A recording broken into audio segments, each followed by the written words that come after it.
Hi everyone. Thank you so much for having me today.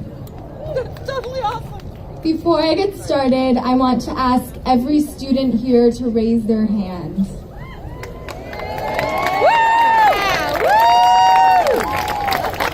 There are so many of us. I think that is so powerful. Thank you for being here.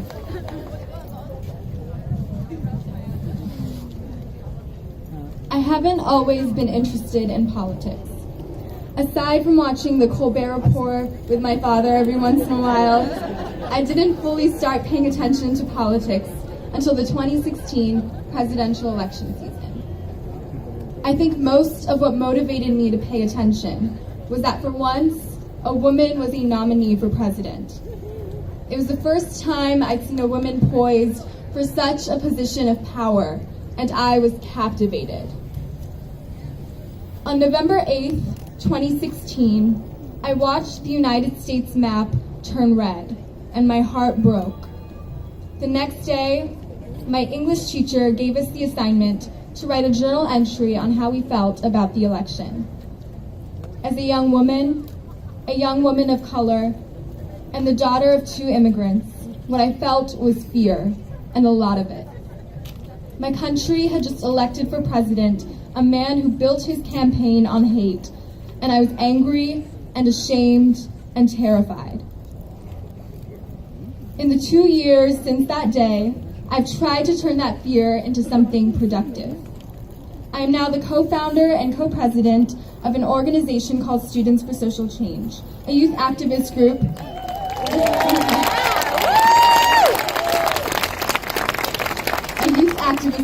dedicated to fighting for social justice.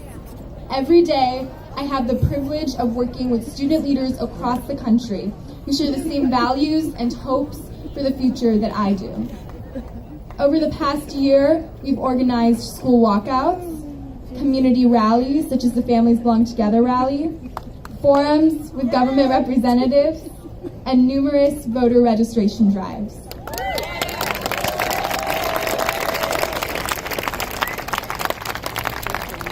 Nothing fills me with more hope and power than working with fellow student activists. It is so inspiring to see my classmates and neighbors and friends stand up and demand legislative change. My personal experiences have made me certain that my generation will be the one to dismantle the institutions which keep abusive men in power and stifle the voices of minorities and other marginalized groups.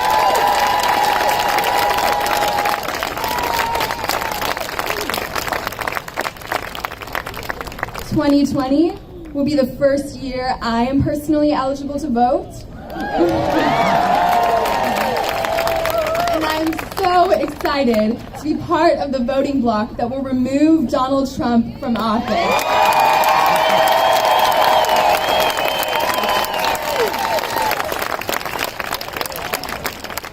2020 will also mark the 100-year anniversary of women's suffrage in the United States. To thank all the brave women before me who gave their voices to demand change.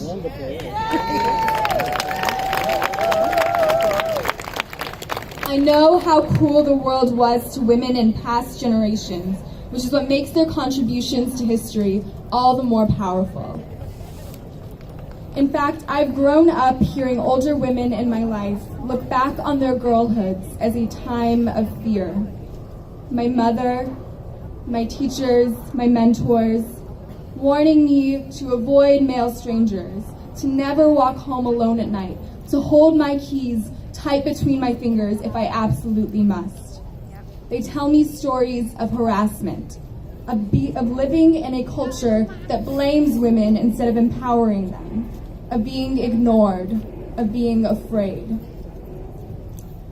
I know these problems still exist today, and I'm not naive enough to think they're going to disappear with a march. But I also know that it's because of this march, because of the hundreds of other marches happening around the world today, because of all of you here, right now, that in the future, when I look back on my girlhood, I won't remember fear.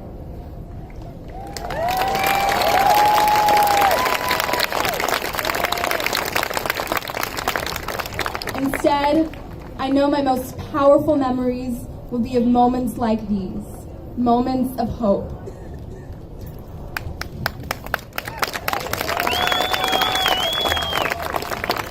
Because I am so hopeful today, hopeful and proud.